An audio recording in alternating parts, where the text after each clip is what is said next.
Shalom, Home Ministry menyampaikan selamat hari Minggu dan selamat beribadah kepada semua jemaat Tuhan yang mengambil bagian dalam ibadah minggu ini. Kita mulai ibadah kita, jemaat Tuhan diundang untuk bangkit berdiri.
Buat penyertaan dan perlindungan dalam hidup kami Tuhan.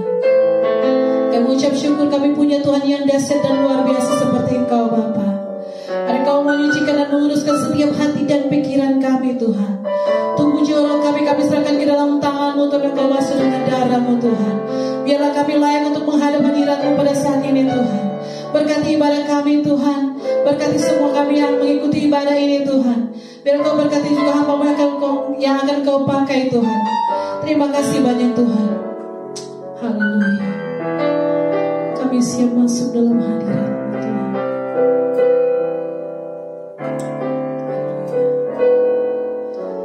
Masuk hadirat-Mu Tuhan dengan korban pujian.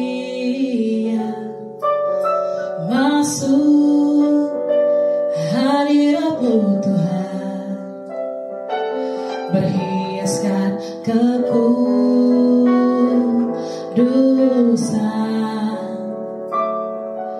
di hadapan hadirat-Mu Tuhan. Ku rasakan kedamaian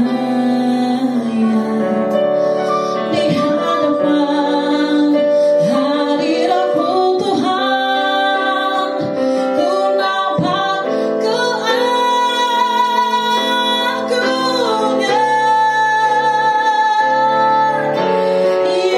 Yesus. Ku sembah Kau, sujud di hadapan-Mu.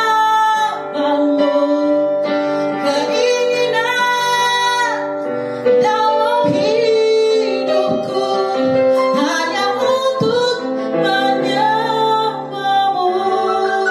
Mari sama-sama kita akan pujian katakan. Masuk hadirat-Mu Tuhan, yes. Dengan korban pujian. Masuk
hidup kita akan tenang. Amen. Apapun yang kita alami, bersama dengan Tuhan Yesus, kita dapat melewati segala hal. Amin. Yes, kita akan menjadi katakan hanya dengan Tuhan saja.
di tengah kita bersama. Lagi saudara.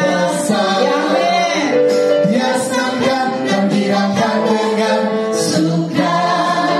Dia mengasihi saudara dan saya. Dia mengasihi dan bersuka karena kita. Tuhan Yesus di tengah kita besar, besar,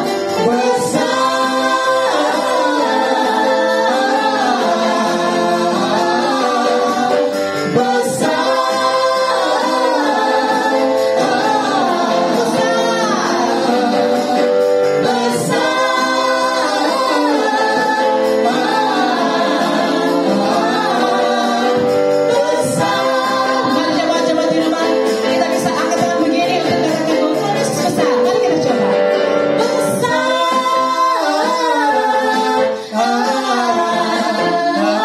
Jangan malu-malu.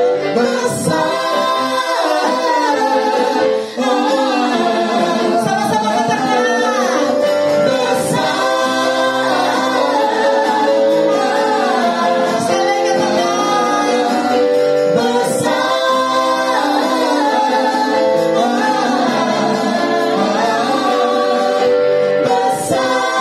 Haleluya.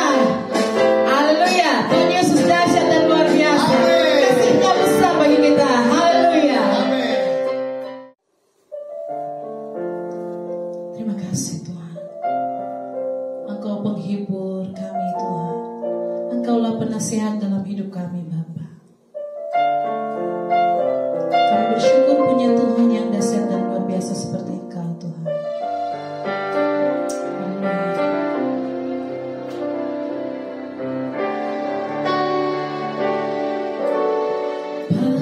Penasihat di hidupku, penghibur bagi jiwaku, ya Roh Kudus penolong.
Roh Kudus di sini kau bagiku,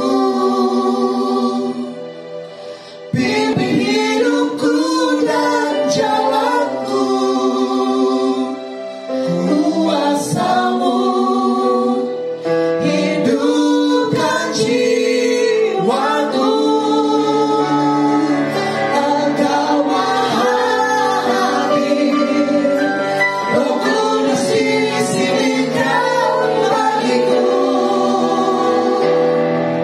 naungi hidupku dan jalanku,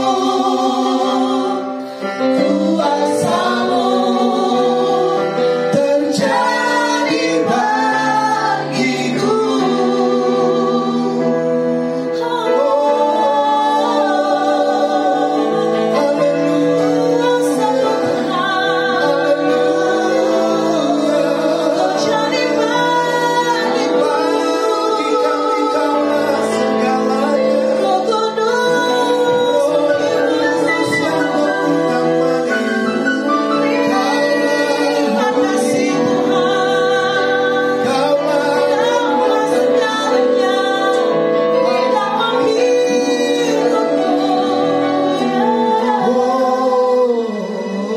Engkau Maha Hadir, Roh Kudus di sini kau bagiku, pimpin hidupku dan jalanku, kuasa-Mu hidupkan jiwaku. Engkau Maha Hadir, Roh Kudus di sini kau bagiku, naungi hidupku dan jalanku, kuasa-Mu terjadi bagiku. Engkau Maha Hadir, Roh Kudus di sini kau bagiku, pimpin hidupku dan jalanku, kuasa-Mu hidupkan jiwaku. Engkau Maha Hadir, Roh Kudus di sini kau bagiku, naungi hidupku dan jalanku, kuasa-Mu terjadi bagiku. Engkau Maha Hadir, Roh Kudus di sini kau bagiku, pimpin hidupku dan jalanku, kuasa-Mu hidupkan jiwaku. Engkau Maha Hadir, Roh Kudus di sini kau bagiku, naungi hidupku dan jalanku, kuasa-Mu terjadi bagiku.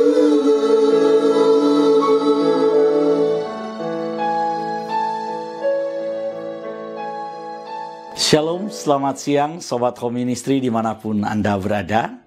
Kita akan mendengarkan firman Tuhan pada siang hari ini, tapi sebelumnya mari kita berdoa.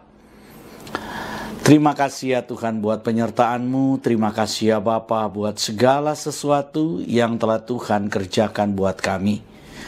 Kami tahu apabila kami ada sebagaimana kami ada saat ini, itu semua karena penyertaan Tuhan. Itu semua karena apa yang telah Tuhan tetapkan buat kami. Oleh karena itu ya Tuhan, saat ini kami hadir di tempat ini. Kami memuji, memuliakan, dan membesarkan nama-Mu. Dan saat ini kami rindu untuk mendengar firman-Mu. Tuhan, diamkan suara hati kami, dan biarlah suara Tuhan yang kami dengar pada siang hari ini. Pakai hamba-Mu, sembunyikan dia di belakang kaki salib-Mu, dan biarlah kemuliaan Tuhan yang dinyatakan. Kami siap sambut firman-Mu, karena kami percaya di dalam kuasa firman-Mu yang sakit disembuhkan, yang datang dengan berbeban berat diberi kelepasan oleh Tuhan, yang datang dengan berbagai macam masalah diberi jalan keluar oleh Tuhan. Berfirmanlah kepada kami ya Bapa, karena kami siap mendengar firman-Mu. Dalam nama Tuhan Yesus kami berdoa. Haleluya. Amin. Sobat Home Ministry, kita akan membaca firman Tuhan yang diambil dari kitab Kisah Para Rasul. Kisah Para Rasul pasalnya yang keempat, ayatnya yang ke-12. Kisah Para Rasul pasal yang keempat, ayat yang ke-12. Demikian firman Tuhan. Dan keselamatan tidak ada di dalam siapapun juga selain di dalam Dia.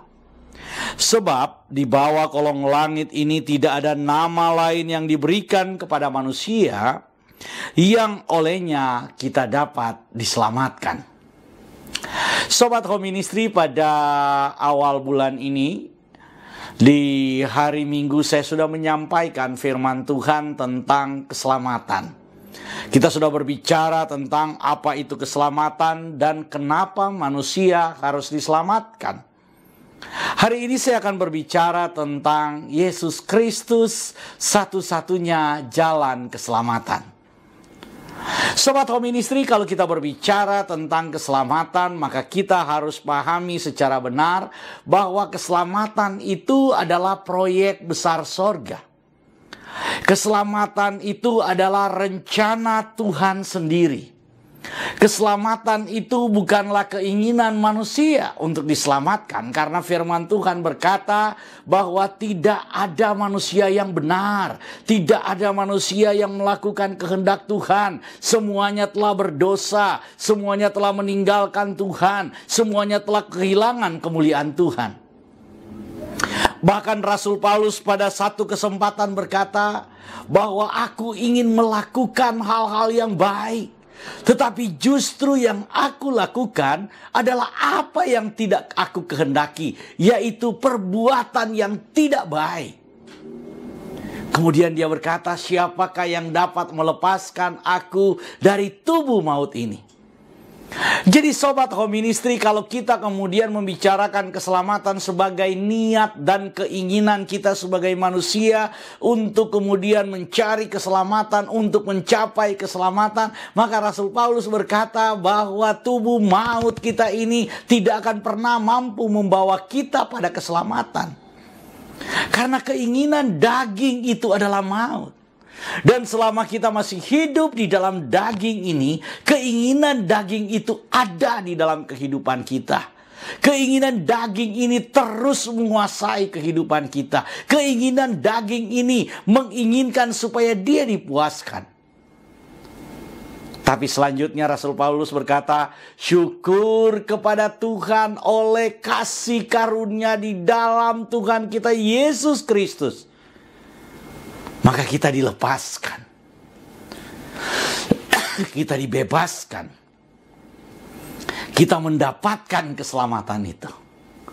Jadi kalau kita berbicara tentang keselamatan, maka kita harus pahami pertama bahwa keselamatan itu adalah rencana atau proyek dari sorga. Keselamatan itu bukanlah upaya manusia, bukanlah usaha manusia, bukanlah perbuatan-perbuatan manusia, tapi keselamatan itu adalah rencana Tuhan, dan yang mengerjakan keselamatan itu adalah Tuhan sendiri. Dia kerjakan buat saudara dan saya. Oleh karena itu di dalam kekristenan memahami dan kemudian kita mengerti bahwa apabila kita diselamatkan, itu karena kasih karunia Tuhan. Keselamatan itu adalah anugerah. Keselamatan itu adalah pemberian dari Tuhan. Keselamatan itu adalah kasih karunia Tuhan buat kita. Karena itu kalau keselamatan itu kita pahami dan kita mengerti sebagai rencana besar dari sorga, sebagai rencana yang kemudian dikerjakan oleh Tuhan sendiri, maka ayat yang kita baca ini berkata, keselamatan tidak ada di dalam siapapun juga selain di dalam Dia. Jadi kalau keselamatan ini adalah rencana besar sorga, keselamatan ini adalah rencana Tuhan itu sendiri, maka kita dalam mencari keselamatan, kita di dalam memahami keselamatan, tidak dapat kita pahami di luar keberadaan Tuhan itu. Oleh karena itu, kalau kemudian ada yang berkata supaya kita diselamatkan, kita harus melakukan perbuatan A, perbuatan B, perbuatan C. Kita kemudian harus menjaga kekudusan, harus melakukan A, B, C, D. Maka orang itu menempatkan keselamatan itu sebagai akibat dari perbuatan dia. Padahal kita harus mengerti bahwa keselamatan itu adalah akibat dari perbuatan Tuhan. Keselamatan itu adalah akibat dari karya Tuhan itu buat saudara dan saya. Keselamatan itu adalah akibat kasih karunia Tuhan. Atau saya ingin katakan keselamatan itu adalah pemberian Tuhan untuk saudara dan saya. Tuhan yang mengerjakan keselamatan itu untuk saudara dan saya.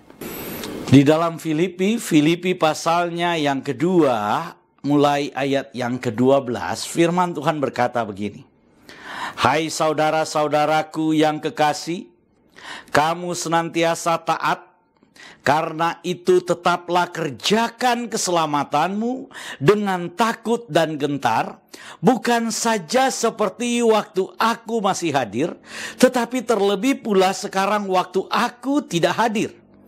Karena Elohimlah yang mengerjakan di dalam kamu baik kemauan maupun pekerjaan menurut kerelaannya. Seringkali ketika kita bicara keselamatan, kita hanya sampai kepada poin ayat yang ke-12. Kerjakan keselamatanmu, kerjakan keselamatanmu. Seolah-olah keselamatan itu adalah buah dari pekerjaan kita. Buah dari usaha kita menjaga kekudusan kita. Buah dari usaha kita menjaga kebenaran kita. Kita lupa ayat yang ke-13. Ayat yang ke-13 berkata, karena Elohimlah yang mengerjakan di dalam kamu baik kemauannya maupun pekerjaan menurut kerelaannya. Jadi kalau saudara dan saya mampu menjaga kebenaran kita, kita mampu menjaga kekudusan kita, kita mampu menjaga hal-hal yang benar di dalam kehidupan kita, firman Tuhan berkata bahwa keinginan untuk mengerjakan kebenaran, keinginan untuk mengerjakan kekudusan, keinginan untuk mengerjakan hal-hal yang baik itu muncul dari apa yang telah Tuhan kerjakan di dalam kita. Keinginannya saja diberikan oleh Tuhan, saudara.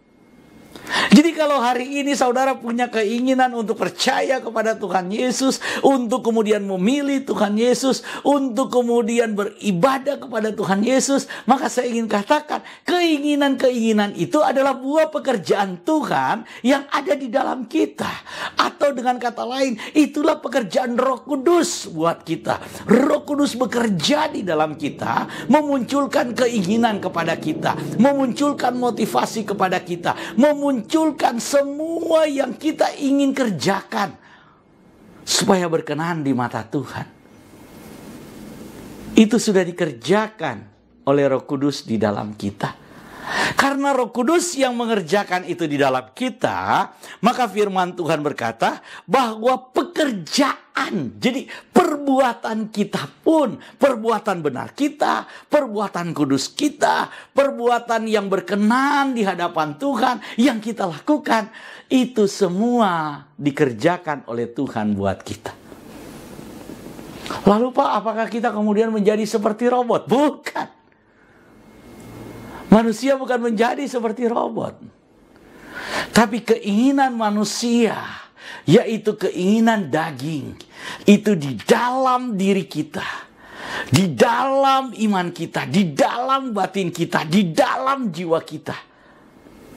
Keinginan-keinginan daging itu dikalahkan oleh keinginan roh. Tugas kita adalah memproklaim apa yang menjadi keinginan Tuhan dalam kita. Tugas kita adalah menyatakan apa yang menjadi keinginan Roh Kudus di dalam kehidupan kita. Oleh karena itu, Sobat Home Ministry, ketika kita bicara keselamatan selanjutnya, firman Tuhan yang kita baca tadi, keselamatan tidak ada di dalam siapapun selain di dalam Dia. Sebab di bawah kolong langit ini tidak ada nama lain yang olehnya kamu dapat diselamatkan. Satu-satunya jalan keselamatan hanya ada Yesus. Karena nama yang dapat menyelamatkan kita hanya satu nama, yaitu nama Yesus Kristus Tuhan kita. Mengapa Yesus Kristus menjadi satu-satunya jalan keselamatan?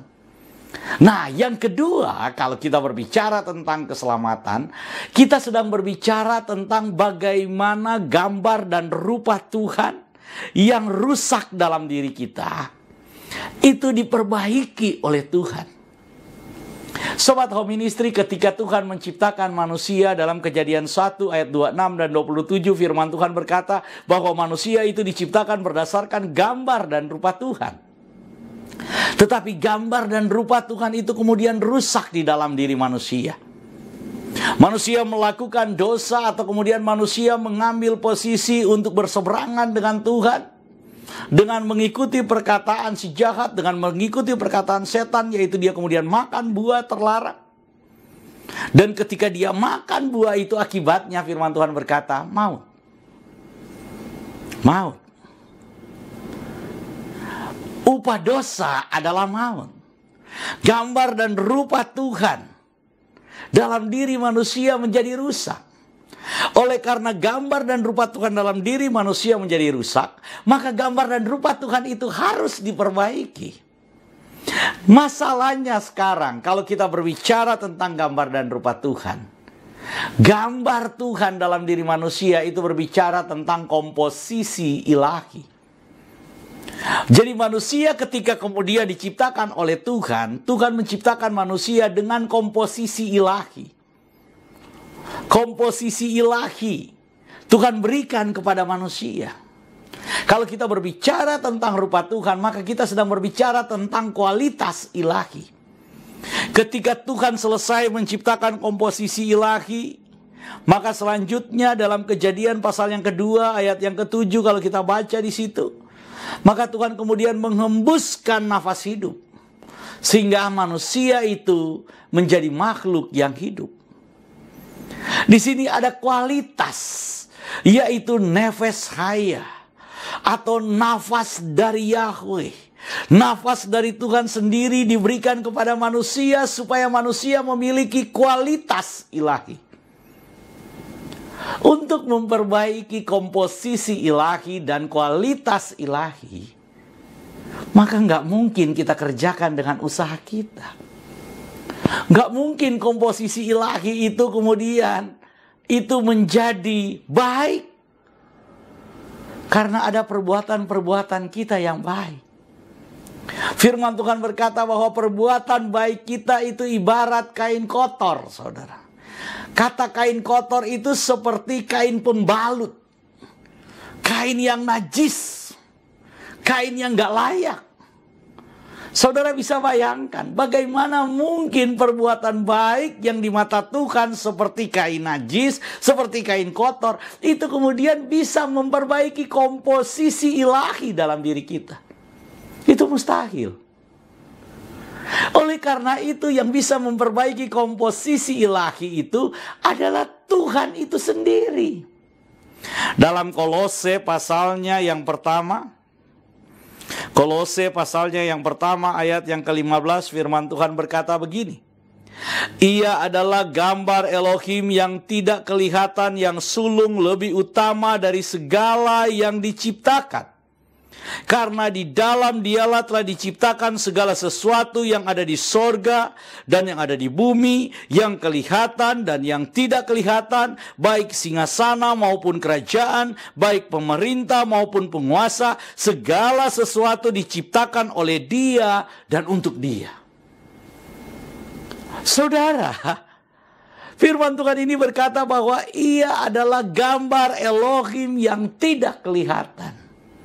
Siapa gambar Elohim yang tidak kelihatan itu? Gambar Elohim yang tidak kelihatan itu adalah Kristus. Jadi kalau kita ingin berbicara bagaimana kemudian gambar Elohim dalam diri manusia, gambar Tuhan dalam diri manusia itu kemudian diperbaiki, maka yang bisa memperbaiki itu adalah gambar Elohim itu sendiri ketika manusia diciptakan. Ketika manusia diciptakan ada frame-nya, saudara. Kalau saudara lihat donat, saudara mungkin pernah ke mall, kemudian lihat bagaimana kemudian salah satu merek donat, yaitu misalnya Jeko, itu kemudian dibuat. Biasanya kan kita bisa lihat dapurnya. Ketika dia dibuat, maka dia kemudian di situ ada frame. Dia di situ ada cetakannya. Nah, walaupun adonannya itu besar, karena cetakannya itu ukuran bulat-bulat seperti itu, maka yang keluar itu adalah bulat-bulat seperti itu, saudara. Donat-donat seperti itu. Donat yang ukurannya sama. Kenapa?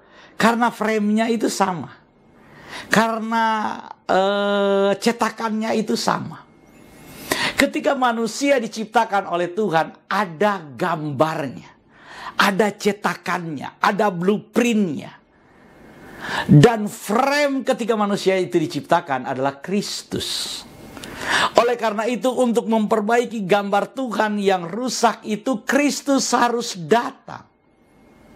Untuk apa? Supaya semua gambar Tuhan yang rusak dalam diri manusia itu diperbaiki sempurna sesuai dengan gambar. Jadi ketika kita kemudian percaya kepada Yesus, kita bukan cuma kembali diciptakan ulang seperti Adam, bukan. Kita diciptakan ulang sempurna seperti gambarnya, yaitu seperti Kristus. Jadi ketika kita itu dikatakan diselamatkan, itu artinya saudara dan saya diciptakan ulang, diciptakan menjadi manusia yang baru, yang segambar dengan Tuhan itu, yang segambar dengan Kristus itu.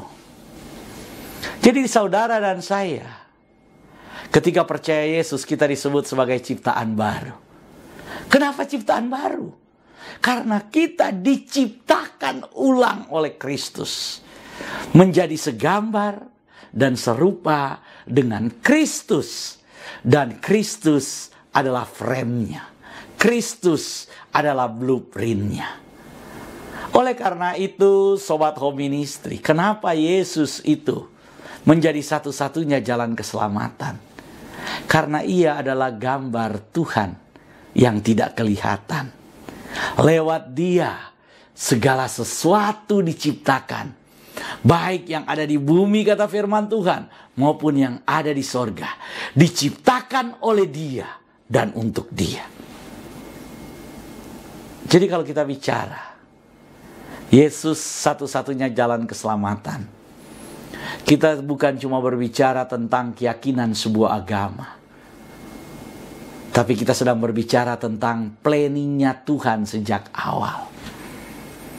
Ketika Tuhan ingin kemudian menciptakan manusia, Tuhan menciptakan manusia berdasarkan gambar dan rupa Tuhan. Dan ketika gambar dan rupa Tuhan itu menjadi rusak, maka Tuhan menciptakan kembali manusia sesuai dengan planning awalnya, yaitu melalui Kristus. Jadi kalau ada yang berkata, loh, memangnya cuma Yesus jalan keselamatan? Bukankah agama-agama yang lain, nabi-nabi yang lain, itu juga berbicara tentang jalan ke sorga, tentang jalan keselamatan? Mengapa Yesus menjadi mutlak? Karena hanya Dia gambar Elohim itu. Gambar Elohim yang kemudian daripadanya manusia tercipta dan segala sesuatu tercipta. Itu hanya melalui Yesus. Apakah nabi-nabi lain berani berkata bahwa dia adalah gambar Elohim? Apakah nabi-nabi lain berani berkata bahwa dia adalah gambarnya Tuhan? Dan lewat dia, maka segala sesuatu diciptakan. Lewat dia, maka kemudian kita bisa diciptakan ulang menjadi ciptaan baru. Nggak ada, saudara. Hanya Yesus. Jadi kalau kita bicara tentang Yesus, satu-satunya jalan. Karena dia satu-satunya gambar Elohim yang tidak kelihatan. Yang kedua, yang ketiga, ketika kita berbicara tentang keselamatan, dan Yesus satu-satunya jalan keselamatan. Karena lewat Yesuslah kita mendapatkan tubuh yang baru, yaitu tubuh kemuliaan. Ketika manusia jatuh ke dalam dosa, maka firman Tuhan berkata bahwa upah dosa adalah maut. Tubuh kita ini kemudian mati, kembali menjadi tanah. Tetapi ketika kita percaya kepada Kristus, maka firman Tuhan berkata bahwa dia memberikan kita tubuh yang baru. Lewat dia kita mendapatkan tubuh yang baru, tubuh yang sama dengan dia, yaitu tubuh kemuliaan. Apabila nanti sangkakala Elohim itu berbunyi, Kristus kemudian akan turun dari sorga, kemudian dia berhenti di awan-awan, dan semua orang yang percaya kepada Yesus yang masih hidup itu tubuhnya akan diubahkan, diberikan tubuh yang baru, dan kita kemudian terangkat, terhisap bertemu dengan Yesus. Sedangkan mereka yang mati di dalam Yesus, maka mereka kemudian dibangkitkan dengan tubuh kemuliaan, dengan tubuh yang baru, dan kita bersama-sama terangkat untuk menyatu dengan Kristus. Karena itu Yesus disebut sebagai buah sulung kebangkitan. Yesus disebut sebagai buah sulung tubuh kemuliaan itu. Yang mengenakan tubuh kemuliaan itu. Buah sulung adalah Kristus. Dan kita disebut sebagai saudara-saudaranya. Jadi saudara dan saya yang percaya kepada Yesus saat ini telah memiliki genetika ilahi. Telah memiliki DNA ilahi. Karena kita memiliki genetika ilahi, kita memiliki DNA ilahi, maka kita juga memiliki tubuh kemuliaan yang Tuhan sediakan bagi setiap orang yang percaya kepada Kristus. Saudara, banyak orang berkata, oh, masuk sorga. Masuk sorga. Tapi saya ingin katakan, kalau kita ingin ke sorga, kita bukan sedang tamasya. Jadi saudara pikir ketika kita pergi ke sorga, maka saudara kemudian akan datang ke sorga dengan tubuh yang fana ini. Firman Tuhan berkata darah dan daging tidak mewarisi kerajaan sorga. Jadi kalau saudara ingin masuk sorga, saudara harus memiliki spare part sorgawi. Nah, saudara ingin ke sorga, tapi kemudian nggak memiliki tubuh sorgawi. Bagaimana mungkin? Yesus Kristus satu-satunya pribadi yang sudah ada di sorga. Dan dia dikatakan dia ke sorga dengan mengenakan tubuh kebangkitan, dengan mengenakan tubuh kemuliaan. Yesus masuk ke sorga dengan tubuh kemuliaan menjadi contoh buat saudara dan saya. Bahwa kalau kita ke sorga, maka kita harus memiliki tubuh kemuliaan. Jadi kalau ada yang berkata, oh kepengen ke sorga, saudara kita ke bulan aja. Nggak mungkin saudara kemudian pakai baju renang ke bulan. Nggak mungkin kemudian saudara pakai jas seperti saya ini ke bulan. Kalau kita ke bulan, kita kemudian harus pakai baju astronot. Karena itulah yang membuat kita hidup di sana. Nah bagaimana kalau saudara ke sorga? Saudara mau pakai baju apa? Mau pakai tubuh apa? Mau pakai tubuh kita yang sakit-sakitan ini? Mau pakai tubuh kita yang lemah ini? Mau pakai tubuh kita yang terbatas ini? Firman Tuhan berkata, darah dan daging tidak mewarisi kerajaan sorga.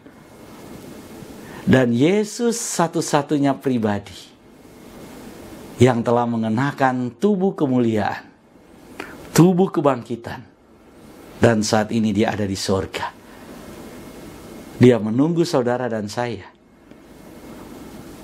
Dia menjadi buah sulung sebagai contoh buat saudara dan saya. Jadi kalau saya berkata Yesus satu-satunya jalan keselamatan, maka kita sudah mengerti mengapa dia menjadi satu-satunya jalan keselamatan. Karena sejak awal, keselamatan itu adalah rencana besar sorga.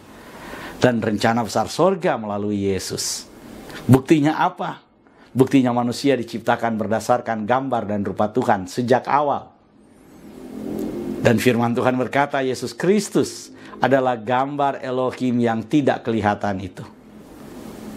Selanjutnya saudara, Yesus Kristus memberi contoh bahwa ketika dia terangkat ke sorga, ketika dia bangkit, dia terangkat ke sorga dengan tubuh kemuliaan.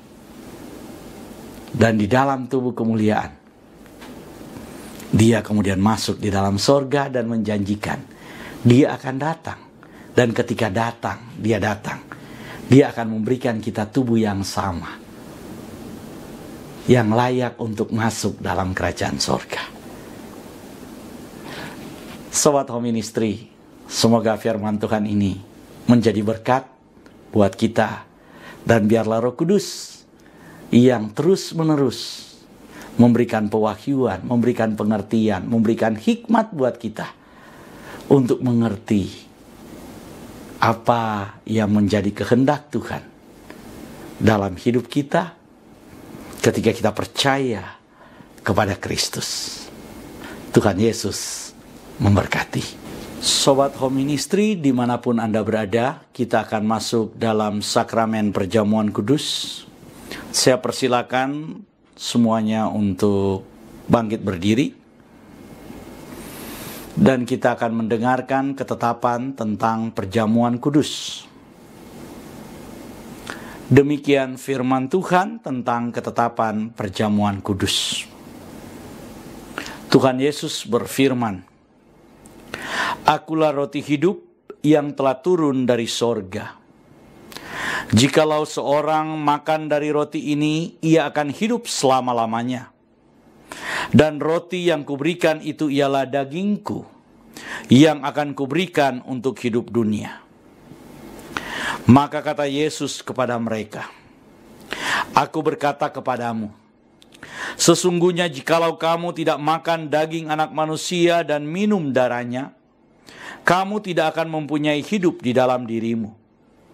Barang siapa makan dagingku dan minum darahku, ia akan mempunyai hidup yang kekal, dan aku akan membangkitkan dia pada akhir zaman. Sebab dagingku adalah benar-benar makanan, dan darahku adalah benar-benar minuman. Barang siapa makan dagingku dan minum darahku, ia tinggal di dalam aku, dan aku di dalam dia. Sama seperti Bapa yang hidup mengutus aku, dan aku hidup oleh Bapa, demikian juga barang siapa yang memakan aku, akan hidup oleh aku."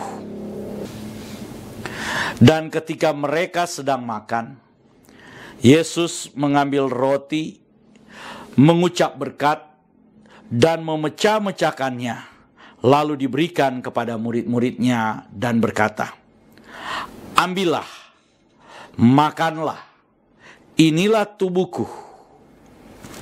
Sesudah itu, ia mengambil cawan, mengucap syukur, lalu memberikannya kepada mereka dan berkata, "Minumlah kamu dari cawan ini, sebab inilah darahku, darah perjanjian, yang ditumpahkan bagi banyak orang untuk pengampunan dosa." Kalau kita percaya bahwa roti dan anggur ini adalah persekutuan dengan tubuh dan darah Yesus, mari kita angkat lebih tinggi dari kepala kita dan sama-sama kita mengaku, "Dalam nama Tuhan Yesus, aku percaya inilah tubuh dan darah Yesus Kalau saya makan tubuh Yesus dan minum darah Yesus, maka saya percaya semua dosa-dosa saya telah diampuni dan dihapuskan oleh Tuhan. Saya percaya oleh darah Tuhan Yesus, semua sakit penyakit saya telah disembuhkan. Saya percaya oleh darah Yesus, semua kutuk telah dipatahkan. Saya percaya kalau saya makan tubuh dan minum darah Yesus, maka saya akan diberikan tubuh kebangkitan yang akan diangkat untuk bertemu dengan Yesus di awan-awan yang permai. Oleh karena itu, saya terima tubuh dan darah Tuhan Yesus. Jadilah sesuai firman Tuhan. Mari kita angkat terlebih dahulu tubuh Yesus dan kita berkata, inilah tubuh Tuhan Yesus Kristus. Kita makan bersama-sama dalam nama Tuhan Yesus. Mari kita angkat cawan anggur yang berisi darah Tuhan Yesus. Dan kita berkata, inilah darah Tuhan Yesus. Mari kita minum bersama-sama dalam nama Tuhan Yesus. Mari kita mengucap syukur karena Tuhan telah memberikan tubuh dan darahnya untuk menyelamatkan kita. Mari sama-sama kita mengucap syukur.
Jemaat Tuhan, milik Tuhan, kita akan mengakhiri ibadah kita hari ini.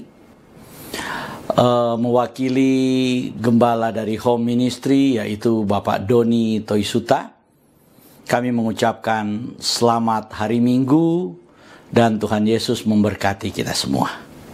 Jemaat Tuhan, angkatlah kedua belah tanganmu, arahkan hati dan pikiranmu, dan terimalah berkat dari Tuhan. Di dalam nama Tuhan Yesus, diberkatilah hidupmu. Diberkatilah rumah tempat tinggalmu. Diberkatilah keluarga, suami, istri, anak-anak, dan cucu-cucumu. Diberkatilah sumber-sumber mata pencarian, pekerjaan, penghasilan, dan semua karirmu. Diberkatilah tubuh jasmani dan kesehatanmu. Dan diberkatilah pertumbuhan rohanimu. Biarlah semua berkat dari Bapa Yahweh, cinta kasih dari Tuhan kita, Yesus Kristus, Yeshua HaMashiach, dan persekutuan dengan rohnya yang kudus, Ruach HaKodes, menyertai kita semua, mulai dari sekarang sampai selama-lamanya. Kita yang percaya diberkati oleh Tuhan dan menerima berkat Tuhan ini, mari berkata bersama saya, Amin.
Yesus memberkati.